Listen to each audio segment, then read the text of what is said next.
Welcome back, ladies and gentlemen, to the Hippogryph podcast. This is episode 6. Dungeoneering episode 7. You were always off by one. Is it 7? Yeah, it's already? 7 now, yeah. The previous one was 6. Damn. I guess that's how numbering works. In this episode, we'll be talking about how... 7's a lucky number. It is. How one can make... I'm saying it right now, this is going to get the most views so far. You calling it? I'm calling it. Well, we'll see. How to make better cities or urban adventures. How... Exciting. How you can... how if you want to make an adventure in a city more exciting, more interesting, just more and better. How to use your RPGs in cities better. Very good. Thank you. You're welcome. So, we're here on the Hippogryph Podcast, Episode 7, here to talk about how to increase the mileage out of your urban adventures, how to make them engaging with your players, right? Yeah. That's what we're here to do. And cities, just in general. That's what we're here to do. Cities. We live in one. Chances are, if you listen to this podcast, you live in one too. But surprisingly, only 10% of D&D adventures take place within a city. That stat is from... That stat is from... This stat is from the United Mages of Waterdeep. Actually, I got that stat from the Harper's Guild. Mm-hmm. And they wanted me to tell you that cities are not intimidating. Because I feel that's the main reason why a lot of players... So we're not going to be jokey. We're too jokey sometimes. We skip over content. I feel the reason why most people don't run cities is because they feel intimidated by them. I think because it's much easier to create a castle or a forest or an underground dungeon because those things typically are wild or dead. Sure. The problem with cities is that cities are complicated living systems. And a lot of people, in the same way that we talked about it in the Kingdoms episode about politics, all that stuff can be applied to cities. Because cities themselves have internal politics. Sure. And cities themselves have lots of intricate moving living pieces that interact with one another. And I think for new time DMs, this can be a little intimidating when it comes to running a city. There's a reason why most D&D adventures don't start in cities. And I think because they don't want to overload a DM with all the things to keep track of. Yeah. You know?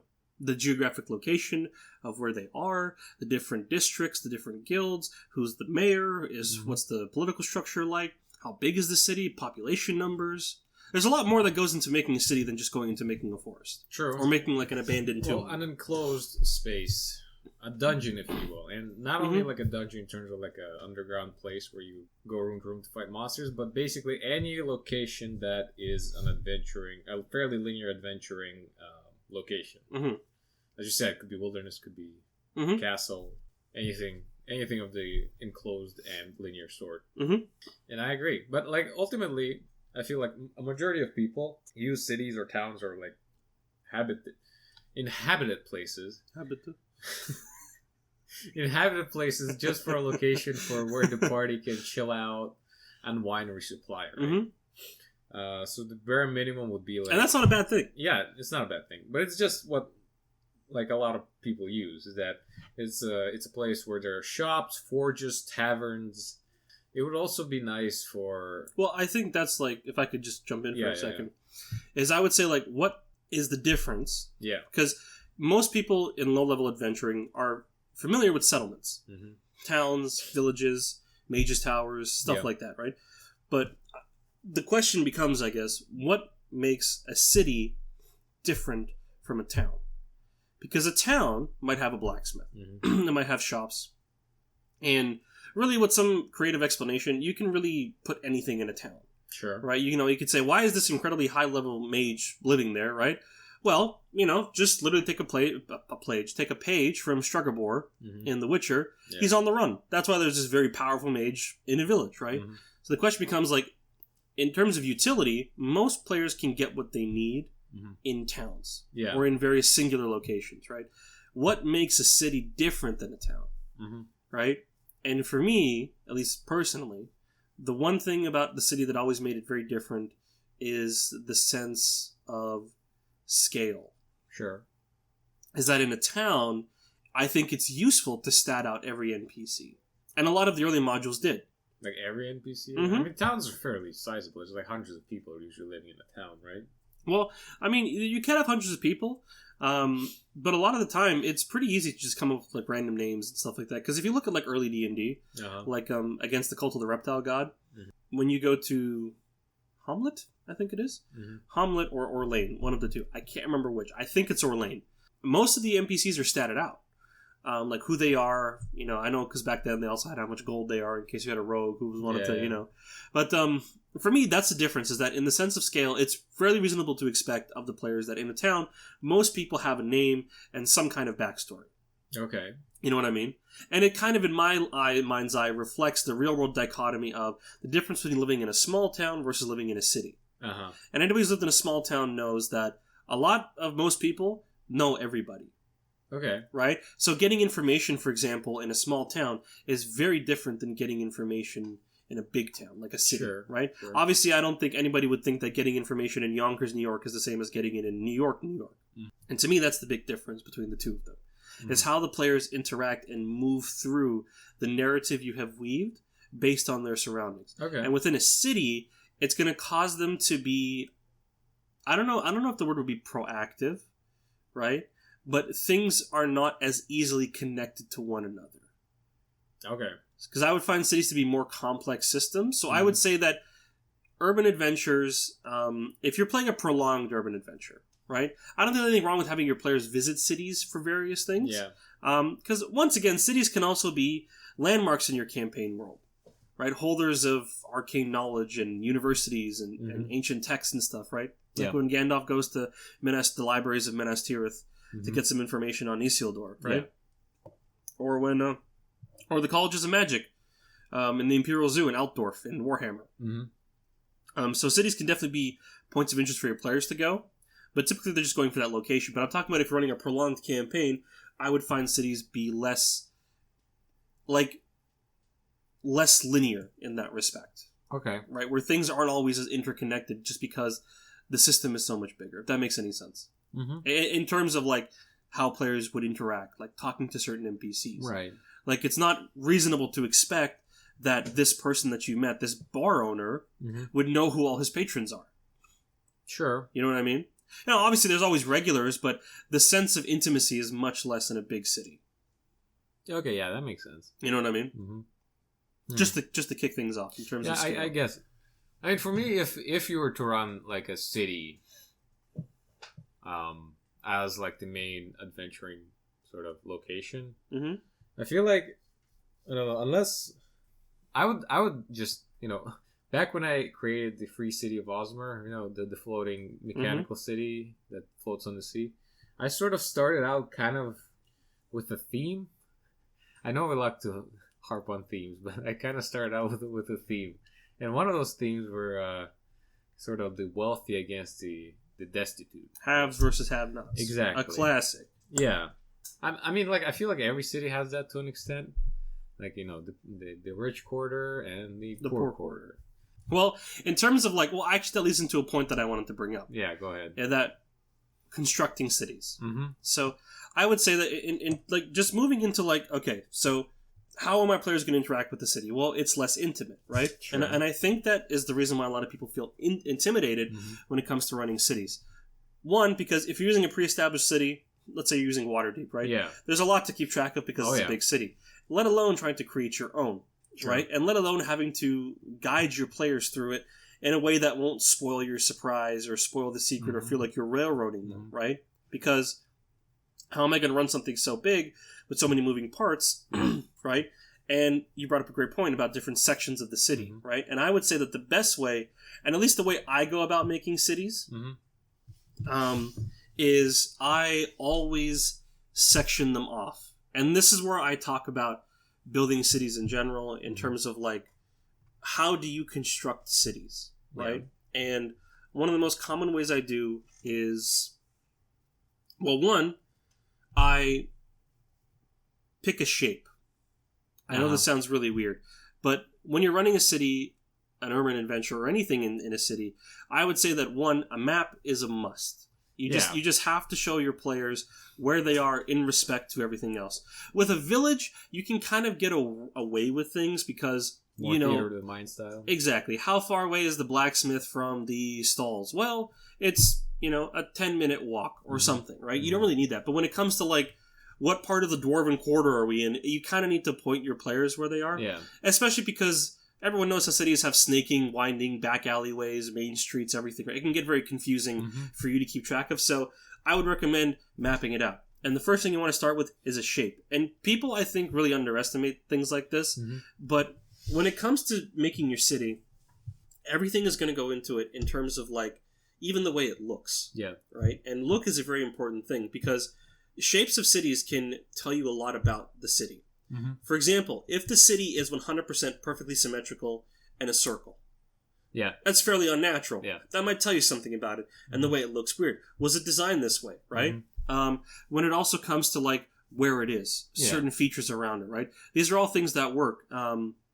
Very importantly, the geometry of the city is important from outside as well as when you're going inside, because many of our cities, if you live in a big city, New York, Washington, London, Paris, a lot of these you find have geometric shapes worked into their street designs, into the placement of their buildings, and these all tell you things about the city itself. And so what I would do to make a city is I would literally just get like blocks. That's what I always do. I take blocks and I just kind of make my original shape for the city and say, this is the outline for the core of the city. Now, you can always have districts on the outside and things like that. But chances are, if you're making an average medieval city, it's going to have walls because chances are in a medieval environment, things could attack. Certainly in a fantasy environment, you're going to have things like orcs or goblins or kobolds or any kind of monstrosity that lives in your world that would make sense for these people to erect a city. Certainly for it to grow to a size, it would have some kind of defense. So I would mark out, this is the core of the city defended by, a wall, right? And then I would do is I would literally just start drawing blocks within it. And the cool thing about this method is that, and I can just show you here, I don't know if we can post this later, but the cool thing about this method is that if I draw a circle, right, and then I just start drawing irregular shaped blocks, right? And this is obviously a very simplistic way to do it that I'm just showing here, right? But let's say I just start drawing blocks in weird shapes, right? Well, then you'll notice that as I start drawing the blocks within my boundary, I have now done the two works. One, I now have my broad districts. Two, I have my streets, my main streets. Right? So it already kind of comes together that you'll know that you have these kinds of districts and these kinds of streets. So you start to fill things in. Once you have all your blocks done, that's when I would just start coloring them. Right? Because for me, and this is something I think people really underestimate a lot when it comes to making things, is like the importance of color. You'd be amazed how many cities in the world and in fantasy are defined by color. Right? I mean, look at Lord of the Rings. Minas Tirith is commonly referred to as the White City. When you think of Minas Tirith, what do you think of? You think of the white stone, right? When you think of even, for example, in Game of Thrones, right? You have the Red Keep, right? And you have a lot of red stone being used in the constructions of King's Landing, right? So when people think of King's Landing, they think of something red. When they think of Minas Tirith, they think of something white. And with all the associations that come with that, because obviously Minas Tirith being white comes with connotations of purity, of light, of being a beacon, which is exactly what Minas Tirith is. And so what I would say all this leading up to is that your city is a character in and of itself. And I would treat it like that, which means your city should overall have a personality, right? In our world, we associate cities with personalities, broadly speaking. When you think of New York, when you think of the Big Apple, you think of like, hey, I'm walking here, kind of like rudeness and a certain efficiency. When you think of Paris, what do you think of? You think of romance. You think of lights. When you think of London, you think of snootiness and the empire and tea and all this kind of stuff, right? So I would think about your favorite cities in the world and think about the feelings and the colors associated with them, right? So London, I think people would associate with London probably more often colors like gray and blue versus something like Madrid or Barcelona. They might associate reds and oranges more or something like that, right? So coloring your city and then coloring your districts, and then from there you can make your districts. And when I say districts, by the way, not all of them have to be like like ethnic quarters. Like I find like a lot of people in fantasy cities. Oh yeah, this is where the elves exactly live. Right. This is where the dwarves live. Yeah. Not saying that not to do that, because I find that's a wonderful source of conflict that you can add within cities. Yeah. Because I think we all know that, I'm not getting racy here, but that ethnic conflict in cities exists. Yeah. Right. And whatever your stance on that is, whatever your own leanings are, we're not talking about that. But we're talking about the fact that we can acknowledge that in our history and in our present, ethnic conflicts within cities exist. Yeah. Right. And that it's okay to replicate that if you want to have certain feelings of tension. If you don't, you can water deep it. Yeah, you can water deep it. You can exclude that altogether. And it should be noted that conflicts within cities don't always have to be along the lines of race, right? Mm-hmm. They can also be along the lines of, I'm thinking of like in the Byzantine Empire, when you had the Constantinople, the Nika riots, when half the city was kind of like for the blues and half were for the greens in terms of a chariot racing team, and this almost toppled the Justinian, right? So you can do stuff like that. And for example, like you can organize cities around certain events and certain places. For example, Rome being organized around a Colosseum, or Constantinople being organized around the Hippodrome, right? And this also tells you a certain aspect of the city you're in. For example, a city that's organized solely around a Colosseum, being at the center of the city, would give you a much different impression than a city with a church. It will give it a flavor. Yeah.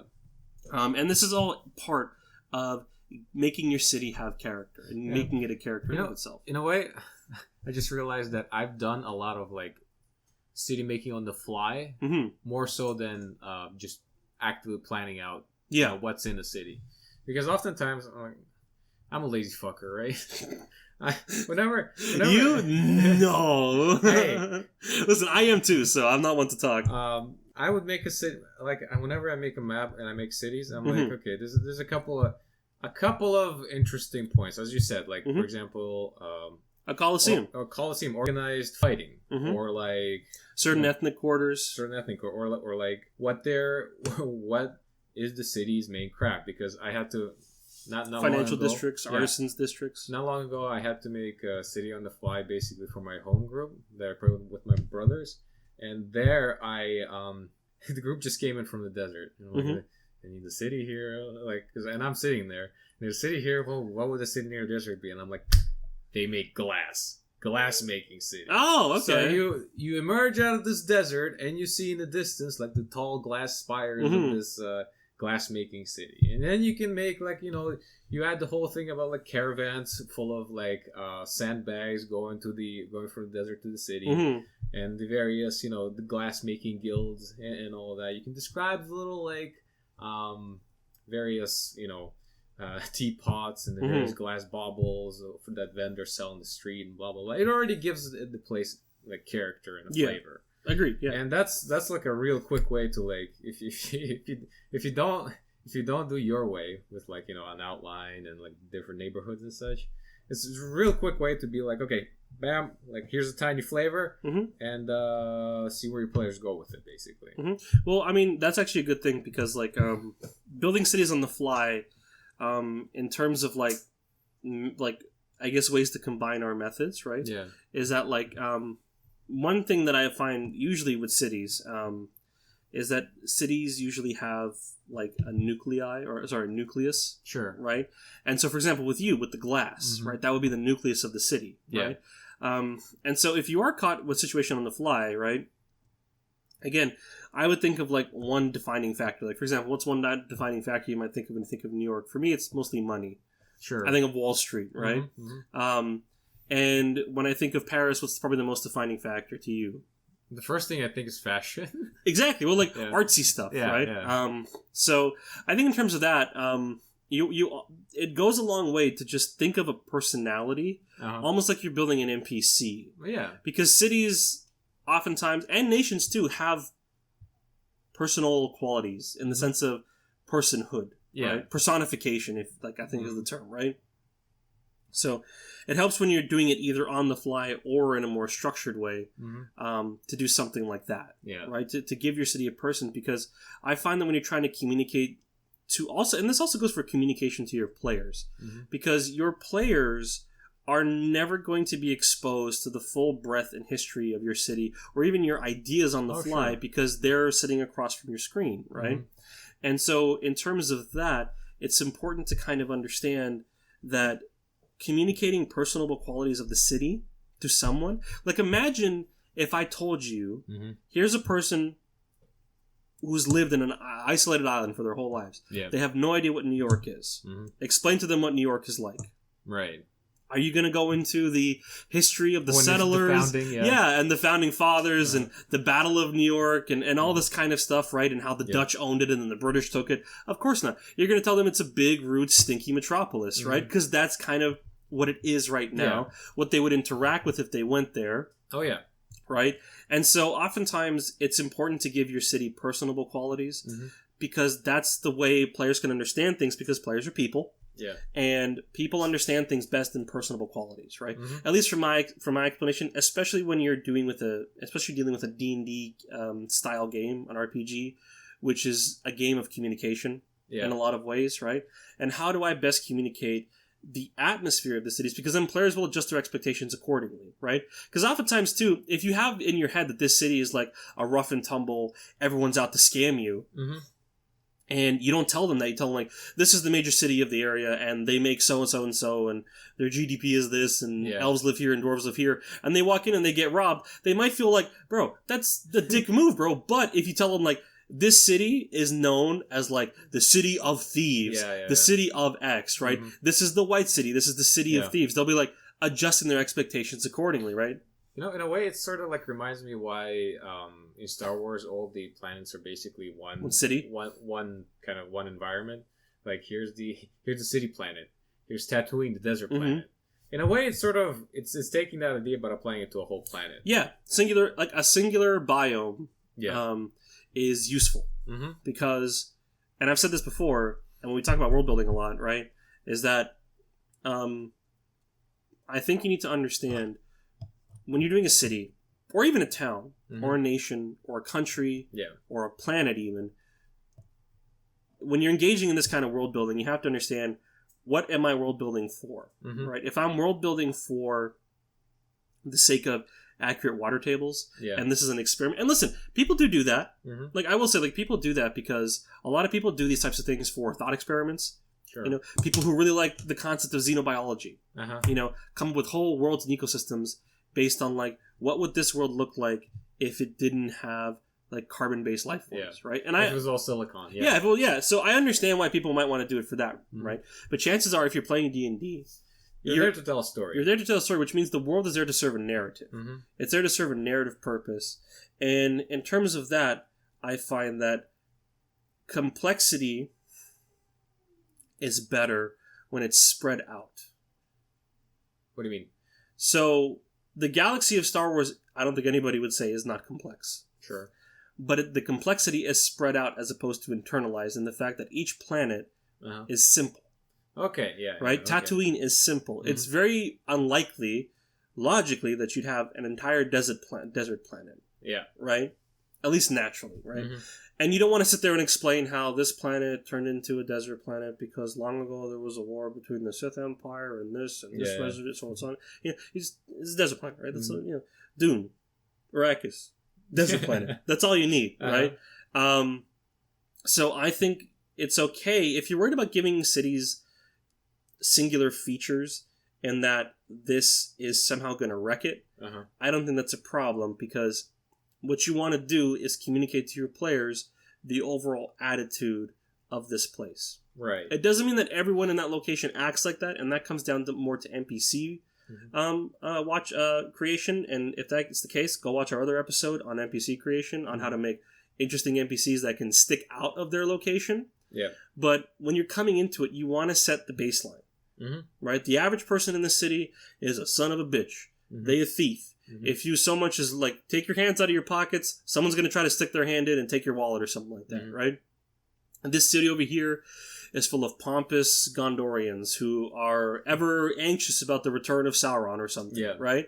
And because, you know, I do think that while cities can be complex, there is such a thing as, like, mob mentality and an overarching mood or feeling that a city might have. Yeah, a spirit, an animus, right? And so I find that this is really easy for creation, both on the fly, because you can just, everyone can think of just like make up a person on the spot. Most people can do that, right? When pressed to, just make that person a city, Think of a person. Even if you want to, and I've done this. I've based cities off one of my players. Right. Right? In the moment, if you're having super hard time, pick a player. I like the cleric. This is a religious city. Yeah. Right? And on top of that, too, not only are you going to be able to come up with it fairly easily because you're just working off a player and their pre-established things, one of your players is going to feel very at home at the city. Yeah. And other players might feel a little bit out of sorts. And this creates, I think, some interesting dynamics within the group and within their interaction with the city, because you don't want all your players to interact the same with every single city. Sure. Anyway, yeah, I find this is a very interesting creation method for cities.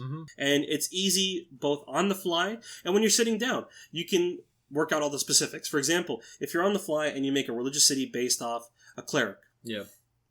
How did that city come to worship the particular god or goddess that your player is worshiping, let's say, right? How did that happen? Did they always worship it? Yeah. And then you can begin to introduce elements through NPCs that help people explore the city, right? Sure. And because you've already done the district method, if you've gotten some time to sit down, it's pretty much been cordoned off and cut up into bite-sized pieces for you.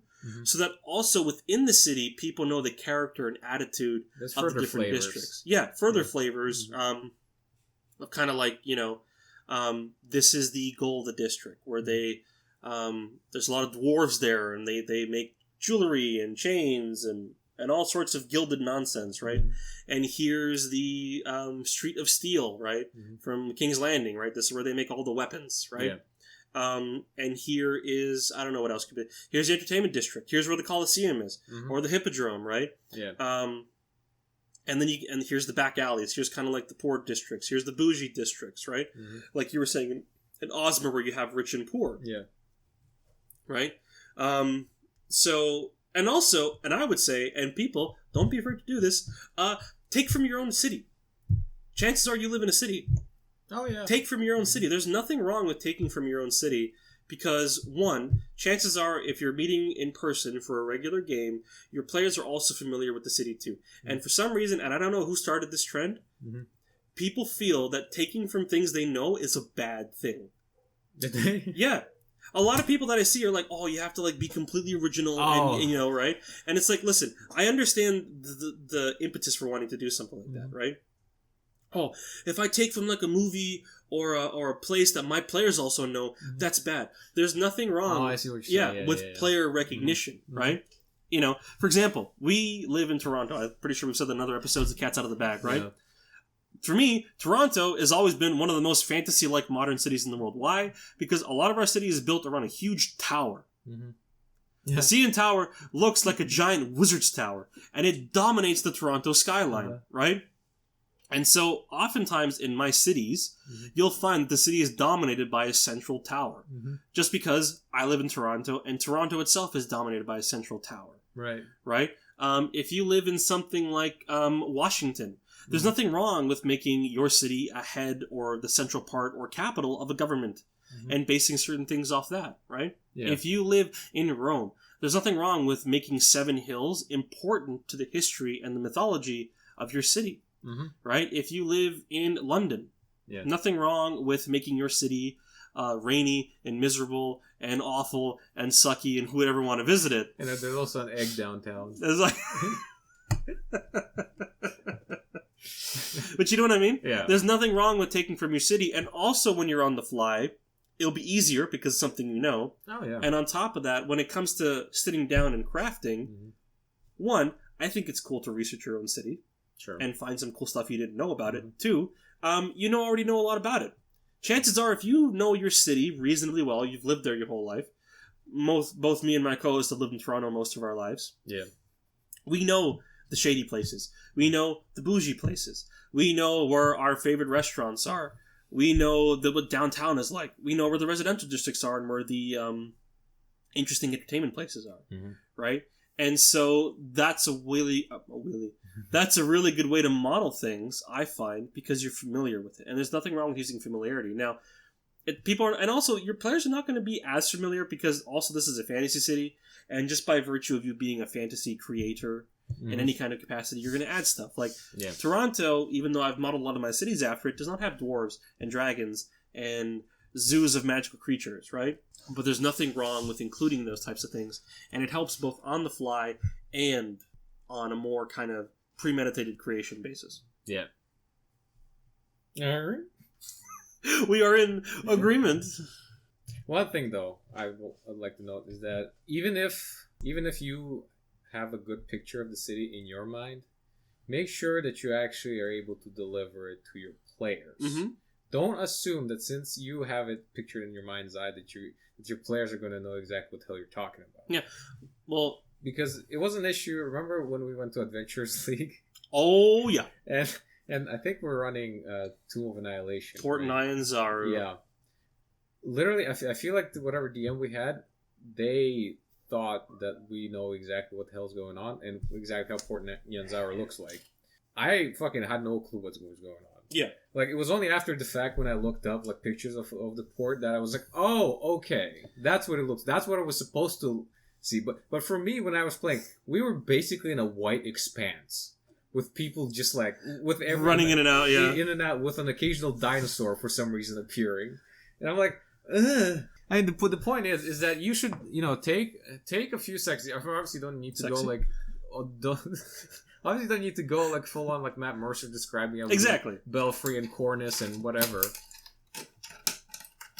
Do you have to do this now? I can drug her up again. Yeah, let her be. Anyway, but it would help. Like, this is one of the cases where like a picture really does paint 1,000 words. Paint 1,000 words, because like you show your players, instead of going like on elaborate detail, you could just show a picture. Like take an existing city, like I don't know, like Marrakesh. The place already looks fantastical. Like if you got an Arabic inspired city, mm-hmm. clay bricks, etc., etc. Show them that, and they'll be like, oh, I know what the vibe is now. Or like, you don't even have to like just rely on the visual. Use like the smells and like, what do you feel if you feel like the sun baking you, or like in London, you feel like the rain pitter-pattering. Yeah, it's really a good cold point. And miserable. Yeah. But because honestly, this is something I experienced from the player side that I was really like kind of lost in, basically. I'd say that's actually a good position also where color comes back into play. Oh, exactly. Because when I think of like Marrakesh, mm-hmm. and I think of like the clay buildings and stuff like that, right? I think like red clay kind of, and I think of like sunny, bright colors, right? Oh, yeah. When I think of London, I think more like grays, blues. Mm-hmm. Even with like Paris, when you see, people have those famous houses in Paris that are like these kind of like nice beige cream with the blue roofs and stuff like that. So, and obviously when you think of New York, you think of depressing gray monoliths. But like color, no matter how depressing, is always an important part of a city. Yeah. Right? So, and also color would be, I think, oftentimes like closely associated to the other senses, like smell. Mm-hmm. Like, what do you smell in Marrakesh? Well, what are smells you commonly associate with bright colors? Well, to me, things like spices. Yeah. Right? Especially if they have like open air markets and whatnot. Bazaars and stuff like that, right? So, I would definitely say, like, color, super important. Senses, super important. Touch, smell, taste, right? Mm-hmm. These are all things that come into describing things. And I think that's why, like, if you can pick these, like, central themes that run through the whole city, it makes creation from the macro to the micro level consistent and easy. Mm-hmm. Which is what we say that for everything. Yeah, right? Yeah. But that's because we're right, goddammit. And I guess one more thing is that, like, another thing. A pet peeve of mine is that sometimes when people run cities, is that they don't exactly sort of, especially when they're describing like day-to-day happenings in the city, or like even like say a fight breaks out in the city. They're focused on the players and what the players and the enemies do, but they don't describe what the crowd does or what the people around you, because there's one big differentiating thing that makes a city different from an outside wilderness or a dungeon is that it's populated by civilians and normal regular people. Mm-hmm. And in a lot of those cases, I felt like people just kind of citizens. Yeah, the citizens were not described whatsoever. Mm-hmm. For example, you mean Port Nyanzaru? Yeah, for example, in our Adventures League. Yeah, especially in that one. There was, the way I remember is that, like, there were some undead dinosaurs that came in. Yeah, that ravaged that ran into the city. And, as player characters, we went to go, beat face. But like the DM did not describe what the players, what the civilians were doing. Did not describe. Well, I mean, partially the problem is that because it was all theater of the mind combat. Yeah. Which I think neither of us really. No, neither of us are big proponents of theater of the mind combat. But like, aside from that, they did not describe what the civilians are doing, because like here I'm sitting wondering like, okay, there's like these zombie dinosaurs rampaging. Are the people calm? Are they just sitting back and like watching us duke it out? Or are they like running? Or like what's going on? And it would help if you're the DM and you're running such things. It would help if you in between rounds, as the players inevitably take 5 minutes to think of what they want to do, you just drop a few lines out to say what the civilians are doing. Maybe if it's fairly small scale fight, you got like maybe a couple of civilians run away to warn the guards. So there's an additional kind of like time pressure on the combat, either to resolve it quickly and get the hell out, or to stop the enemies from running away. Yeah. So the authorities can come and help you. Or maybe like it gets bloody and your players like curb stomp one of the enemies to the ground like and murder them. Maybe have like a couple of civilians be like, "Oh my god," and like gasp in horror. Or maybe when the wizard goes like a little too ham, like throws an errant fireball, goes all crowd. Wanda Maximoff. And exactly. Then you have like a whole full on panic and people run away and there's a stampede happening. Maybe players get into more hot water with the guard or something like that. But you gotta pay attention to these sorts of things to make sure the city feels actually lived in and alive. Yeah, that's a very good point, because in terms of what we're talking about, making the city living, is like the mood of the city is not its attitude, it's also what it's feeling right now. Yeah. Right? And you're right, like civilians and more broadly the city itself can have moods. Like there's terms we have in our dialect where it's like people say the city's on edge. And does it mean that like the physical buildings are on edge? Of course not, right? It means that the people large, right, are worried about something, right? That this city is like a hair's edge away from breaking out into a riot. Yeah. You know what I mean? And this crowd that you might encounter might be emblematic of that, right? That a lot of them are very nervous, right? Yeah. So I think it also goes into how to work into your setting or your particular campaign circumstance, the mood at which the city is currently in when the players enter the city, right? Is the city, for example, maybe under siege and not very happy at the moment, obviously? Is the city maybe reeling after the spontaneous murder of their mayor, and they're on edge, right? Is the city maybe undergoing unrest because there's a particularly cruel ruler whose police forces have become like Gestapo or something, right? And the city's on edge, right? And a riot could break out at any moment, right? Or they're celebrating because the king had a daughter or something, born, right? Or maybe like the daughter was healed miraculously out of nowhere, right? And there's a lot of things you can do to affect the mood of it. Because again, when we say things like treat your city as a character, by and large, because a lot of your NPCs will not be individually generated like in a town or something smaller like a dungeon, I find it helpful to give the city a mood, and then a lot of this will filter down into the civilians. Yeah.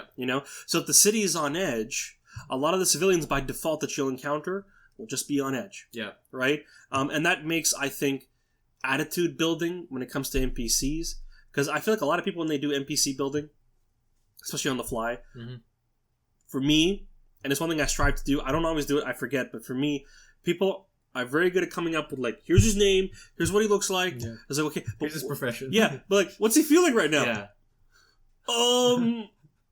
It's like, honestly, and it goes to show that people don't think about that, because we're looking at the DM screen right now too.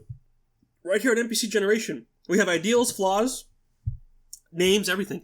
But what's this guy feeling right now? Yeah. Right? And by extension, what is the city feeling right now? Right? Yeah. Because mood, how people feel, how organizations feel, is an integral part to making them feel alive. Because living things feel things and respond to their environment and respond to stimuli. People do that as well as cities do that, right? So when it comes to like crowds reacting to things, how would a crowd react to things with the mood the city's right in right now? Right? If the city's happy, maybe they would react to something a little differently than if they were on edge. Yeah. Maybe your players are literally one step away from causing a straight up full on riot. Right? Maybe if your players get into an altercation with the town guards, for example, just because the natural consequence would mean that your players might inadvertently start a riot. Oh, yeah. You know what I mean? So stuff like that I think is very important when you're talking about your city being a character. It's not just in what does it look like in terms of color? What does it smell like? It's also like, how does it act? And what is it feeling right now? And how can players influence it? And how can players influence it? Treat it like a really big NPC. Mm-hmm.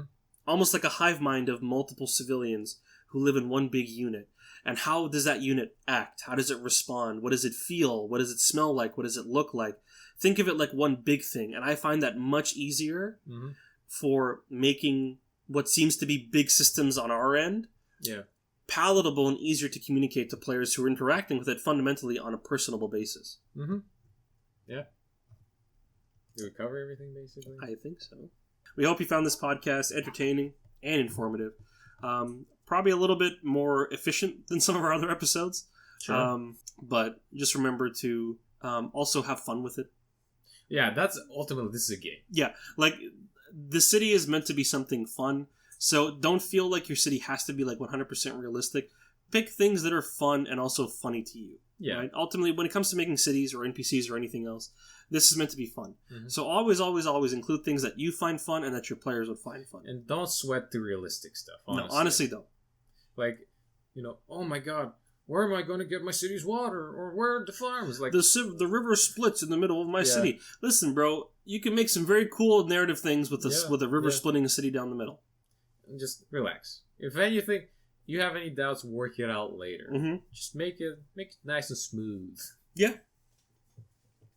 That's very good advice. And with that, another episode is concluded, and we hope you will join us for the next episode. Indeed. In which we talk about... We don't didn't select the topic. We don't have the topic yet. Okay, well, the next episode will surely be as, if not better than this episode. Mm-hmm. Even more enlightened. And we hope you'll join us back for another episode of Dungeoneering, and continue to like and subscribe, comment, follow us. It means a lot to us. Really helps us out. Shout out to Andrew. Shout out to our boy Andrew, if you're listening to this, for getting this far and watching our podcast. You a real one. Right. And with that, signing off.